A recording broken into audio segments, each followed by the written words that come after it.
Hello, this is Reverend Don Lewis coming to you from the beautiful metaverse and more specifically from beautiful Danville, Illinois. And this is Midday with Reverend Don. Welcome. And as you know, if you follow Midday with Reverend Don, you can type your questions or comments into whatever platform you happen to be watching it on. If you're watching live, they should appear here in my chat room and we can talk directly. And today we're going to be talking about the so-called Lion's Gate. The crystal web, numerology, and astrology, and how all of these things are important at this exact moment. And hello to Janet Winston in the chat room. It's good to see you. And hello to Cassandra Waldron in the chat room. It's good to see you.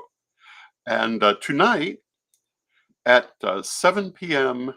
Central or 8 p.m. Eastern, and hello to Janet Gann in the chat room, I will be doing a crystal web Lion's Gate ritual. And I hope you'll join me for that. And the purpose of this, it has several purposes, but to make it simple, it's about manifestation. And hello to Fox for a Witch. It's good to see you.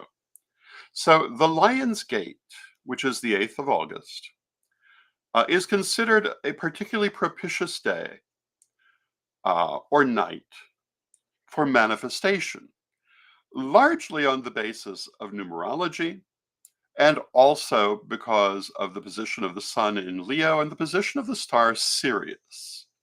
Sirius, which the ancient Egyptians knew as Sopdet, is a very important star metaphysically, particularly within an Egyptian context, and it has to do with renewal and manifestation. And we are right on the edge of the heliacal rising of Sirius, which will actually be on August 12th. And this, among other things, is connected to the beginning of the Egyptian liturgical year. And hello to Arlene Hebert in the chat room. It's good to see you, Arlene. These are some of the things that are connected to why the Lion's Gate has the reputation that it has. Some people will tell you it's very ancient. And in the sense of its connection to Sirius, it draws on ancient things, but it's not in and of itself particularly ancient. But that doesn't mean it's not important. The numerology is a big part of the concept of the Lion's Gate, and I would say that it's part of the harmonic convergence movement, which you don't hear a lot about anymore, but it had a lot to do, again, with numerology and using that numerology in spiritual ways. And Ed the Pagan and I were always very involved in the harmonic convergences, and still really are, and put a lot of stock in numerology. Today is, again, August 8th, and if you follow the Gregorian calendar, it's the year 2024, which adds up to an 8. And so you have an 888 numerology. Now, if you follow the Corellian calendar, it's the year 24 Aquarius, which is 6. But that doesn't really distract from the importance of the day. It is also the 36th anniversary of the founding of the crystal web. And you already, if you follow this program, you already know about the crystal web. I did a best of on Monday talking about it. I've talked about it many times. I've done live crystal web rituals on this program. You understand the crystal web is a large psychic engine using crystals to connect its energy all around the globe. And it's used for a variety of purposes. And on this day, in addition to honoring its anniversary, we're using it for manifestation. So what do you need to think about for this ritual? What do you need to prepare for it? Ideally, you already have a crystal web access point. If you don't, you might want to look into creating one. You can do that just before the ceremony. Hello to Antonio Huerta in the chat room. It's good to see you, Antonio. You may also have a remote access crystal that you may wish to use. You may have a whole crystal web altar. Depends on how strongly you're connected to it. You may want to create a crystal grid, but what you want to do is to prepare your tools. for the ceremony and prepare your intent. So, what we're focusing on is the manifestation of the future we desire. And so, what you want to think about is what it is you want in your life. What are you calling to you in this ceremony? You can, of course, focus to some extent on what you want to call for the world, but it will be more effective, in my opinion, if you focus on what you want to call for yourself.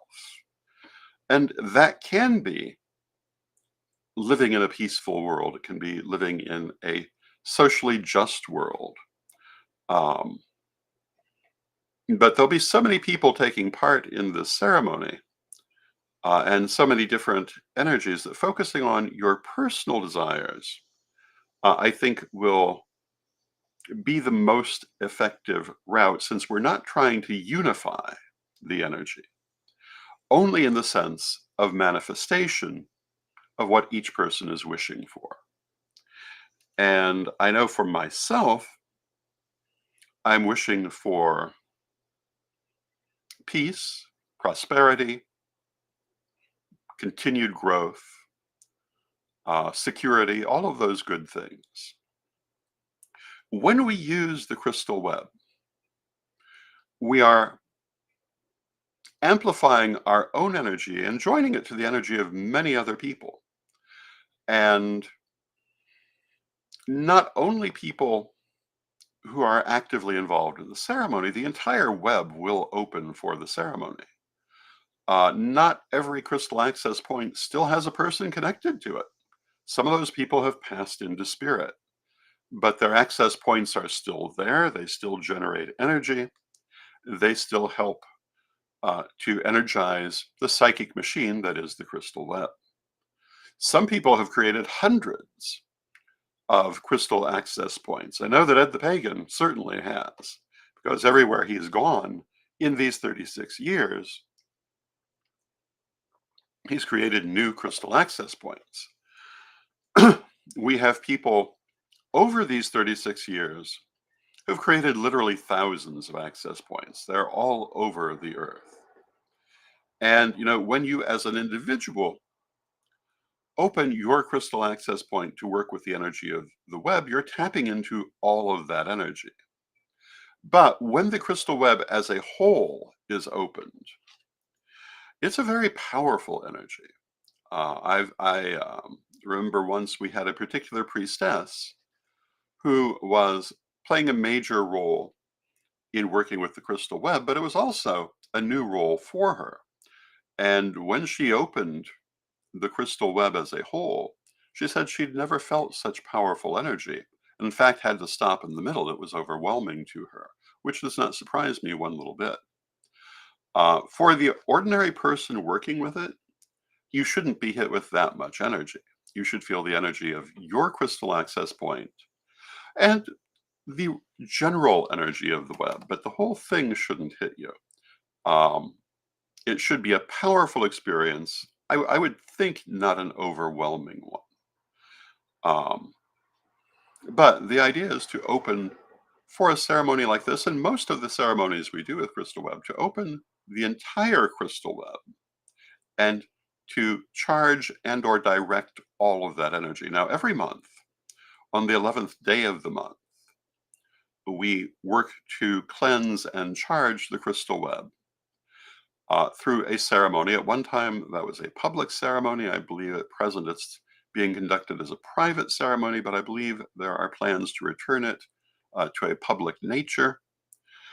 But this helps to keep the web strong. It helps to keep it cleansed of, well, just as you would cleanse yourself, you want to cleanse any psychic or magical tool, and that includes the crystal web. And it focuses into it the energies of love and peace and prosperity and health. Um, the web, I would say, is the largest and most powerful psychic engine that has ever been created. The Lion's Gate is considered, again, one of the best times for manifestation. The fact that the web was founded on this occasion, even though I don't remember anyone using the term Lionsgate in that period, is- says that they've always been connected.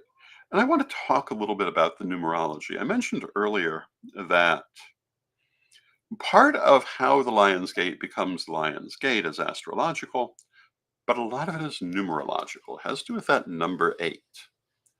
And what does the number eight represent? Why is it important? And what does it lend to this occasion, um, to anything that you would use the number eight for? And perhaps you have purchased Reverend Don's book of numerology, in which case you'll already know what I'm going to say. But eight is the number of the planet Mars, and Mars is the planet of passion, action, external manifestation. Um, and if you think of it in those terms, and also it is the number of success, though it can also be the number of failure. Um, it is definitely a number of extremes, but it's often thought of as the number of success. And when you look at those meanings and you look at the Lion's Gate as being the multiplicity of the number eight, it makes some sense why it's considered good for manifestation. Now, I was mentioning that if you follow the Gregorian calendar, this is an 8-year, but if you follow the Corellian calendar, it's a 6-year. And 6 is the number of the planet Venus. But Venus and Mars are strongly aligned, have always been. And if you think about it, they are, in a manner of speaking, the inner and outward manifestations of passion. Venus is your internal emotional passion, creativity, the things you love, the people you love. Mars is the external expression of most of those things, your passion, your creativity, the things you love, which also can be the things you don't love. Um, but both of these are very passionate numbers when you come down to it. So the fact that in the Corellian calendar it's 886 rather than 888 doesn't really um, separate us from um, the importance of the date. And of course, the 88 number every year is important. And, if you have been following Midday with Reverend Don since it started, you'll know this is not the first Lionsgate ritual we have talked about and conducted. You will know that, as I said earlier, I have um,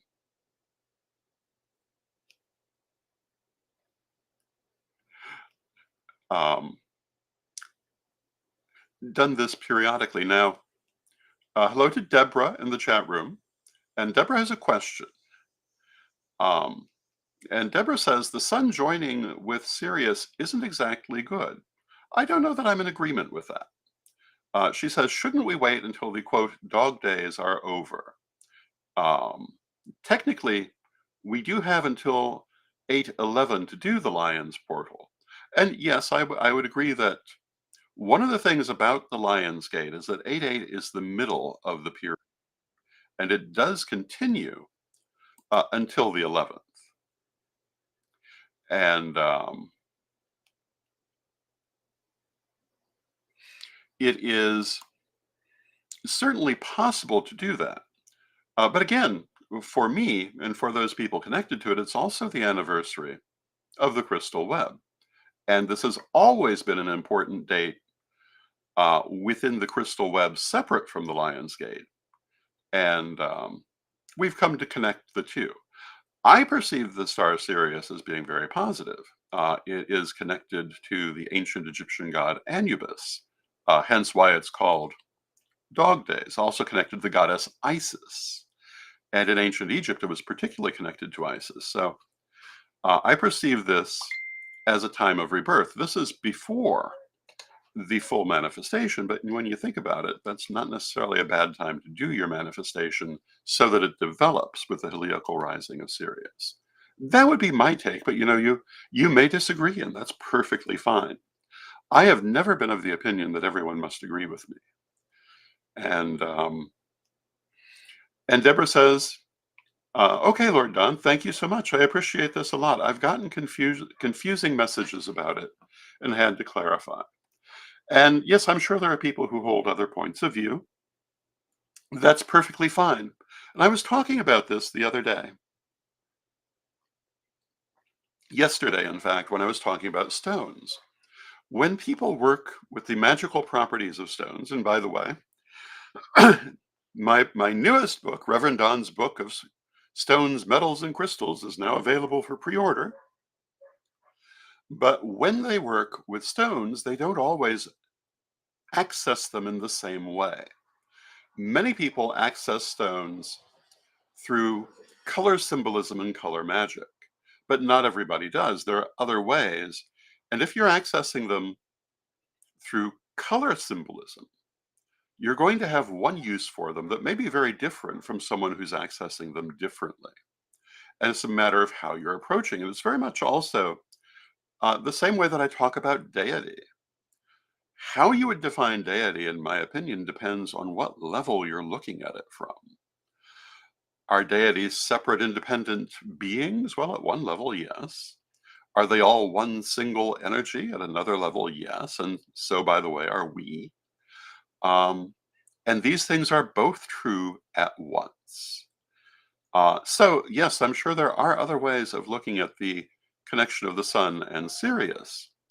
And so I would say that what works best for you is what you want to do. And hello to Christine in the chat room, who says the girls and I are being extra creative on this 888, and that's exactly what you should do. Mars is also the planet of creativity.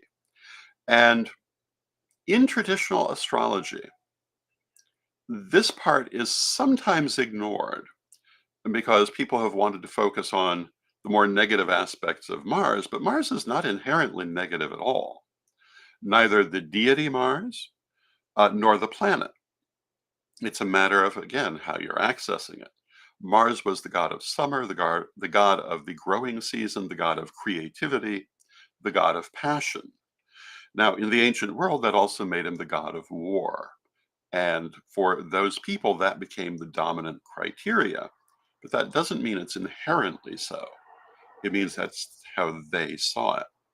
Now, to me, Mars is connected to the sacral chakra, the color orange, and creativity in general. So it's a great day to be creative. Now, Arlene Bear had a separate question, um, which she did not ask in the chat room, but I believe she does want me to answer now. And she is saying that uh, when um, when she's speaking in a normal conversation, she uses a normal voice. Um, but she's found herself using a very low voice, low to the point of a whisper when doing spell work. And she has found this to be an effective magical voice for her. And I guess she's asking what I have to say about that. And what I would say about that is that my background has gone green. Um, okay, we have a green background. Green is a color of growth and prosperity, so completely in keeping with what we're talking about. And hello to Steve in the chat room, and hello to PU in the chat room. So, in response to Arlene's question, I would say that if that works for you, it's what you should do. And um, Deborah says that I also froze for a bit, and then the background went green. And that's because I was reading the question on a different screen, came back, and apparently hit the wrong thing. But we'll deal with it. You want to trust your own feeling. If this is working best for you, then use it. There are certain cultural backgrounds where it was felt appropriate to use a low voice to the point of a whisper for magical purposes, on the premise that what you're saying is not meant to be used by, not meant to be heard by physical beings, only meant to be heard, only meant to be used by spiritual beings. And so, if you were speaking a magical incantation, you would speak it very softly. Um, Cherokee tradition is like that.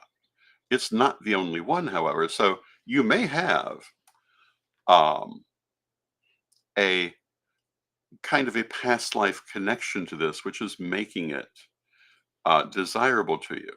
Now, Arlene goes on to say, the problem is I tend to do this same thing when in a group, and then no one can hear me. And yeah, that's a different question. And what I would say to that is that you must remember, in a group, it's a different dynamic than when you're working independently. When you're doing group ritual, you need to be heard. Unless you're in that particular ethnic background where people expect it to be quiet, um, you need to make sure that you're heard. And if you watch me do a ritual, you'll notice I'm very big on that. Um, there are certain things over the years that I have made efforts to try to change and not been able to do it. For example, the calling of the quarters. Everyone wants to turn and call the quarters facing them, whereas I think it's far more effective to do it from across the circle where everyone in the circle can hear you clearly. Um, but I've never been able to convince people to do that. I finally just kind of gave up. But one of the problems in many modern pagan group rituals is people will turn to do the quarters and you won't hear what they're saying, which, granted, practiced ritualists know what they're saying, but not everyone is in that position.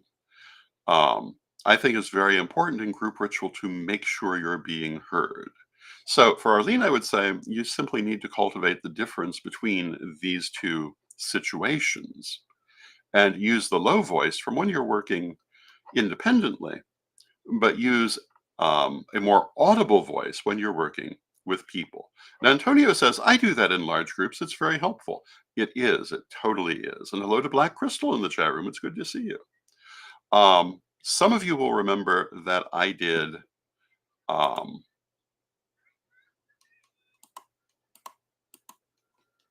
a series on skills of public ritual on this program in the past. And that um, one of the things that I believe I focused on is the importance of making sure, well, one, that you hold everyone's attention. If you lose people's attention, you've lost the energy. But part of that is making sure they can hear what's going on, making sure they know what's going on. People not understanding what's happening is the death of a ritual. People not being able to follow what's happening is the death of a ritual. And, you know, if there are four of you and you're in the basement, who cares? Everyone will be able to follow no matter how quiet you are. But if there are 40 of you in a park, it's going to be very important to make sure people can tell what's going on. If there are 100 of you in a convention center, it's going to be an even bigger issue. And it's very important to remember, and this has often been true with crystal web rituals, that when you have a large group, you have a different dynamic than when it's just a few people. And you have to adjust to that dynamic. And sometimes that means doing things very differently than you would do it at your private altar, um, or when it's just a couple of people coming together for ritual. Um, and Piyu Yadav says, are you doing reading? No, I am not. I only do that occasionally. However, if you'd like a reading, tonight is Tarot Thursday. And at 8 p.m. Central or 9 p.m. Eastern. You can go and I think it's 8 p.m. Central. It might be 9 p.m. But this evening is Tarot Thursday, and you can go and get your mini reading there. And Reverend Mary Hawk and Reverend Brian Ellicott Cook will be very happy to read for you. I only occasionally do that on the show. Although, if you're looking to get an actual reading as opposed to a video mini reading, I am available to do readings. You can book one at CorellianPublishing.com, or you could instant message me to set one up. I do them in person if you're here in the area, or I do them online. And I think that, yeah, that could possibly be what you're looking for. Or if you're looking for the mini reading, go to Tarot Thursday. But before Tarot Thursday this evening will be our Lionsgate Crystal Web ritual. And I hope that you'll join me for that. Mary Hawk will be serving as priestess for that ritual. And what we're going to do is we're going to open the crystal web and focus our desires for manifestation. And Arlene points out, no, it's 9 Central and 10 Eastern for Tarot Thursday. Thank you, Arlene. And sometimes I get confused of exactly when things are scheduled, even though I do Tarot Thursday once a month.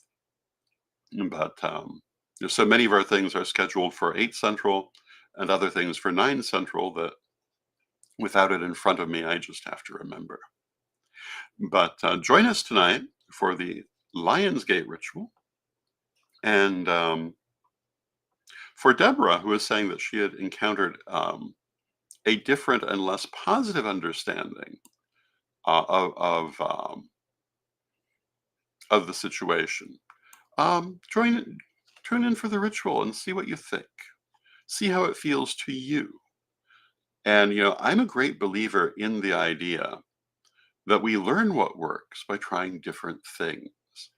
I am not a believer in the idea of cookie cutters. I don't believe everyone needs to think the same way. I never have. And if you've read my works, you'll notice that I try to point out whenever possible that there are different ways of doing all of these things, different ways of looking at them. When I was doing Reverend Don's vlog, of which we're now airing best ofs on a daily basis through the week, I always tried to point out that in answering people's questions, my point of view might not be the only one. And sometimes I'd speak to different points of view that I'm familiar with. I am not a believer in the mentality that you must exactly follow anything. I deeply dislike the idea that the student should be exactly like the teacher. In fact, the student must excel the teacher for the teacher to have been any good. If you're a teacher and you've had lots of students and none of them surpass you, you have not served them well. Now, it may take them a while to surpass you, but in time they certainly should. That's the point of teaching. Every generation stands on the shoulders of the previous generation. They should expand the knowledge. They should expand the practice. I've said before, if I am reincarnated in X number of years, come back to the Corellian tradition, which I certainly will, and I find it unchanged, I would not be happy. However, I will say that I've seen it change during my lifetime. I'm seeing it change now with the newly seated First Priesthood, and I'm delighted by that. I feel it's important to keep our core values, our core practices, but there's lots of room for change and improvement. And Black Crystal says, what time is the ritual? It is 7 p.m. Central, 8 p.m. Eastern. And one of the reasons it's set for that time is that on the East Coast, it will be 8 o'clock on 8/8, or 8/8/8, depending on how you're taking it. So there's a numerology involved, but it's also to give plenty of time before Tarot Thursday. And Christine says, that's what I love so much about Wicca is we're allowed to take what we want and leave the rest. And I think I think that's very important. And there are people out there who try to say that this is all a cult of some sort. But I have to tell you, what's normally understood by cult is trying to control people's minds and way of thinking, trying to make them into cookie cutters, trying to force them to be exactly like you are. And I think that we're exactly opposite from that. Um, I believe that we're very encouraging of individual diversity, individual achievement, and individual variation. Um, Largely throughout the modern pagan community, certainly in the Corellian tradition, though there are exceptions, of course, everywhere. But for the most part, I think that we are a community that allows that individuality, which I think is vitally important. Now, one of the things I hear a lot about lately are elders, sometimes self-proclaimed elders, um, complaining that the younger generation won't listen to them. I find that those elders who have anything worth listening to are having no trouble finding people to listen to it. At least if they're making the effort to have the communication. But I also find a lot of those people are looking to create cookie cutters of themselves. Of course, people aren't listening to that. Nobody wants to be a cookie cutter of someone else. Metaphysics in general is about our individual spiritual growth. It's also our group spiritual growth. It's our planetary spiritual growth. But it's also our individual spiritual growth. We're not supposed to be exactly like Elder X. We're not supposed to be exactly like each other. We're not supposed to have all the same opinions, all the same practices. And yes, there are certain things that we share, particularly in group workings, to make it easier.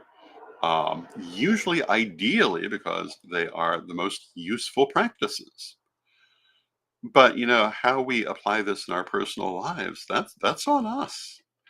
And as I was saying with Arlene, you want to pay attention to what it does for you. Does it work for you? It doesn't matter if there are 10 people out there saying, well, that doesn't work for me, so it can't work for you. If it does work for you, they're wrong. Um, if I had $1 for every self-proclaimed expert I've had say, or rather I've heard say, because they've occasionally even said it to me, that can't possibly work, when I know perfectly well it does. When I've done it and it worked, when other people have done it and it worked for them, I'd have a lot of dollars. And those people don't realize how foolish they look when they tell someone that something they have done that worked can't work. It just makes them look like idiots. And for some of the elders who aren't being, quote, listened to, not all of them, but for some of them, that's how they've behaved. Of course, no one's going to listen to them. For others, they didn't bother to establish the channels of communication. No one's going to listen to you if you're not talking to them. You have to talk to people. You have to have that channel of communication. You also have to listen to them. If you think that teaching is just about constantly telling people your opinion and what works for you, you are wrong. It's also listening to what works for them and understanding it may be different from what works for you. It's about learning different systems and understanding that what works for you may not be what works for everyone. And we've had a perfect example of that today with Arlene and her low incantational voice, her whispered incantational voice, which is traditional in some systems, but not in others, and works for her as it works in those systems. And when I started in magic, I have to tell you, that's what we did too. But I found for myself and for group workings, it was not what worked for me. It's not what worked for the group. And so we developed the voice. And I use the voice in ritual and it's been tremendously helpful. Um, but yeah, I came from that lowered voice background, and it works, but it doesn't work exclusively. But it might be best for you. And knowing that difference between what's best for you and what's best for everyone is vitally important for anyone who wants to teach, in my opinion. Um, it's not about trying to make someone into your clone.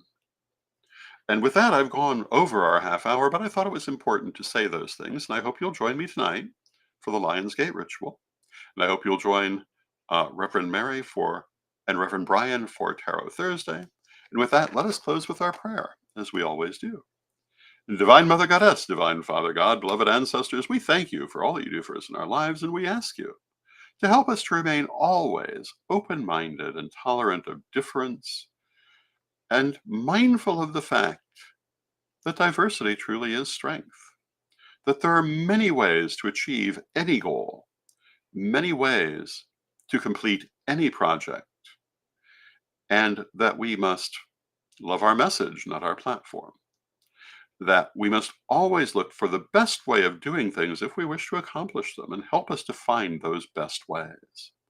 Beloved Mother Goddess, beloved Father God, beloved ancestors, we thank you with great love, and knowing you're always with us, still from respect, we thank you for your presence. May you be blessed now and always. May you be blessed now and always, and I will see you tomorrow.